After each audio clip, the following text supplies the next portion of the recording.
अस्सलाम वालेकुम। Today the lecture is about biology class first year chapter number 2 biological molecules. Previous lecture में हमने classification of lipids में एक क्लासिफिकेशन पढ़ी थी SL glycerol.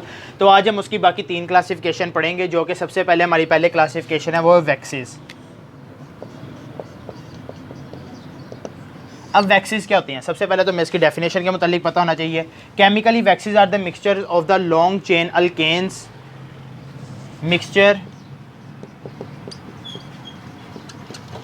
of long chain alkanes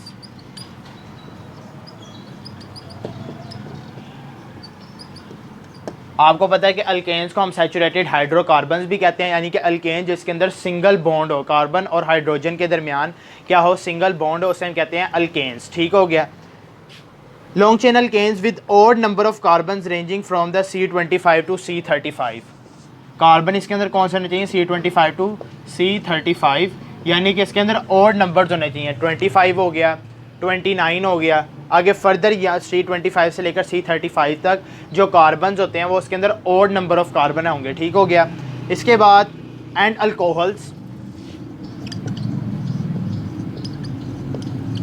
यानी कि C2H5OH कोई भी अल्कोहलिक ग्रुप हो सकता है। ठीक हो गया। फिर उसके बाद कीटोन्स, ये हमने कार्बोहाइड्रेट्स वाले लेक्चर में भी पढ़ा था। ठीक हो गया। Ketones and the esters of the long chain fatty acids,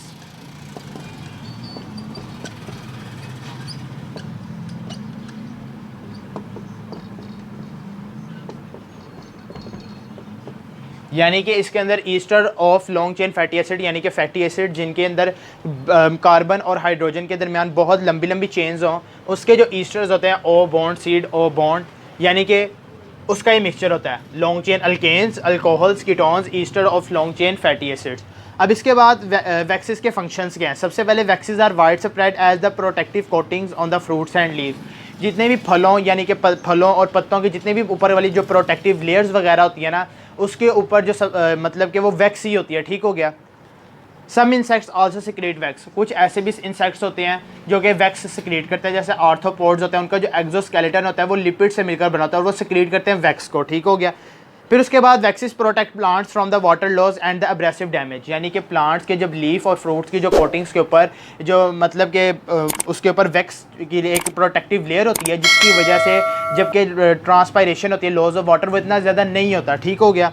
फिर इसके बाद they also provide water barrier for insects, यानी कि वैक्सीज जो सी होती हैं ये जो से हशरात वगैरह, कीड़े मकोड़े वगैरह होते हैं, उनको पानी वगैरह भी फ्राहमी करता है। Birds and animals such as sheep. ठीक हो गया। यानी कि जो भी जानवर वगैरह होते हैं जब वो पत्ते वगैरह खाते हैं तो उनकी मतलब कि एक खुराक भी पूरी करते हैं, उनकी पानी की ज़रूरत भी पूरी करते हैं। ठीक हो गया। फिर इसके बाद है फॉस्फोलिपिड्स। अब फॉस्फोलिपिड्स क्या होता है? फॉस्फोलिपिड्स होता है, दूसरी इसकी क्लासिफिकेशन है फॉस्फोलिपिड्स। ये दरअसल होते हैं डेरिवेटिव्स होते हैं फॉस्फैटिडिक एसिड के, डेरिवेटिव्स ऑफ फॉस्फैटिडिक, यानी कि एक फॉस्फैटिडिक एसिड होता है, उससे ड्राइव करके क्या बनते हैं? फॉस्फोलिपिड्स। अब सबसे पहले हमने पढ़ना है, अब सबसे पहले हमें ये पता होना चाहिए कि फॉस्फैटिडिक एसिड क्या होता है। अब फॉस्फैटिडिक एसिड का जो फंक्शनल फार्मूला है वो है CH2OCOR, यानी कि इसके अंदर वही ईस्टर ग्रुप भी पाया जाएगा। फिर उसके बाद CHOCOR, ये carbon, carbon number 1, carbon number 2 ये।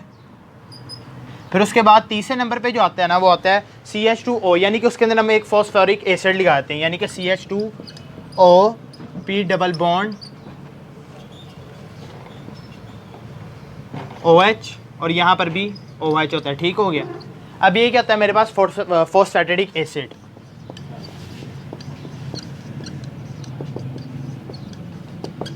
क्योंकि इसके अंदर जो ऊपर वाले दो हैं वो यूनिट्स होते हैं ग्लिसरॉल के। ठीक हो गया। Phosphatidic acid is composed of the glycerol two fatty acids, यानी कि जो पहले वाले फैटी एसिड्स हैं आपने देखा था कि ईस्टर, जिनके अंदर ईस्टर का फंक्शनल ग्रुप हो O bond C O bond. ठीक हो गया। ये दो फैटी एसिड्स हो गए और ये ग्लिसरॉल हो गया, जिससे और ग्लिसरॉल के अंदर हमने एक फॉस्फोरिक एसिड भी मिला दिया और ये क्या बन गया? एक फॉस्फैटिडिक एसिड बन गया। ठीक हो गया। अब फॉस्फैटिडिक एसिड के बाद यहाँ पे देखें which are composed of the glycerol fatty acids and phosphoric acid nitrogenous bases such as choline ethanolamine and serine are the most important components of the phospholipids. कहता है कि अगर हम इसी फॉस्फोलिपिड्स के अंदर कोई भी हम नाइट्रोजिनस बेस हम लगा देते हैं तो वो आगे मतलब कि फोस्फेटिडाइल कोलाइन वगैरह आगे इस तरह मुख्तलिफ कंपाउंड्स बनते जाएंगे जो कि फॉस्फोलिपिड्स की ही आगे फर्दर क्लासिफिकेशन होगी। ठीक हो गया। फिर इसके बाद they are the widespread in bacteria animal and plant cells and are frequently associated in membranes. यानी कि वही लिपिड्स का क्या काम है, यानी कि सेल की मेम्ब्रेन्स वगैरह को मेंटेन रखना। और phosphatidyl कोलाइन is one of the phospholipids, यानी कि फॉस्फोलिपिड्स की आगे फर्दर जो क्लासिफिकेशन है वो है फॉस्फेटिडाइल कोलाइन। ठीक हो गया। फॉस्फेटिडाइल कोलाइन कैसे बनेगा, CH2OCOR, अब यहाँ पे CHOCOR, अब यहाँ पे मैंने एक नाइट्रोजिनस बेस लगानी है जो तीसरे वाला कार्बन है। ठीक हो गया। अब वो यह होगा CH2OP bond O bond OH double bond O, अब यहाँ पे CH2। अब इसके बाद मैं इसके अंदर एक नाइट्रोजिनस बेस लगा दूंगा जो कि होगी N+CH3, और ये जो सी नाइट्रोजिनस बेस मैंने ली गई है वो है कोलिन, और ये क्या बन जाएगा, लेसिथिन। इसे हम कहते हैं लेसिथिन भी कहते हैं, और जो सा हम इसे कहते हैं फॉस्फेटिडाइल कोलाइन।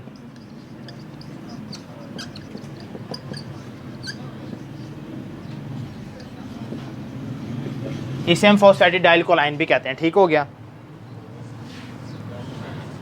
इसके बाद जो आखिरी लिपिड्स की जो क्लासिफिकेशन है वो terpenoids.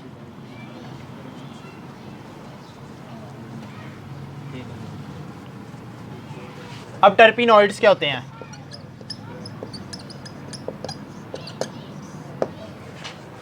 Terpenoids are very large and important group of compounds which are made up of the simple repeating units isoprenoid units.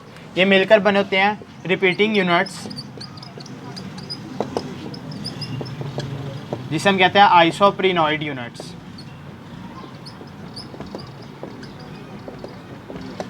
अब आइसोप्रीनॉइड यूनिट्स क्या होते हैं, ये होते हैं ऐसी ग्रुप ऑफ ऐसी क्लासिफिकेशन ऑफ ऑर्गेनिक कंपाउंड्स होते हैं जिसके अंदर 2 और मोर यूनिट ऑफ हाइड्रोकार्बन्स होते हैं, 2 और मोर यूनिट्स ऑफ हाइड्रोकार्बन्स होते हैं, और जो इसके अंदर हर हाइड्रोकार्बन होते हैं ना उसके अंदर तकरीबन 5 कार्बन एटम्स होते हैं, 5 कार्बन एटम्स। ठीक हो गया। यानी कि 2 और मोर यूनिट्स ऑफ हाइड्रोकार्बन्स होते हैं, और इसके अंदर 2 यूनिट्स के अंदर यानी सिंगल यूनिट के अंदर आप ले लें उसके अंदर 5 कार्बन एटम्स पाए जाते हैं। ठीक हो गया। अब इसके बाद this unit by condensation in different ways give rise to the compound. अब कहता है कि जब हम इसकी कंडेंसेशन करते हैं, यानी कि इवेपोरेशन तो वो होता है ना लिक्विड से वेपर्स में जाना, अब वेपर से जो लिक्विड वेपर्स यानी कि इसी के जो उल्टा प्रोसेस होता है वेपर से लिक्विड में कन्वर्ट होना उसे हम कहते हैं कंडेंसेशन। ठीक हो गया। पहले इसको हम वेपर में कन्वर्ट करेंगे, वेपर से जब हम दोबारा इसको लिक्विड में करेंगे तो इसकी जो सी आगे फर्दर आगे इसकी क्लासिफिकेशन बढ़ती जाएंगी कंडेंसेशन से।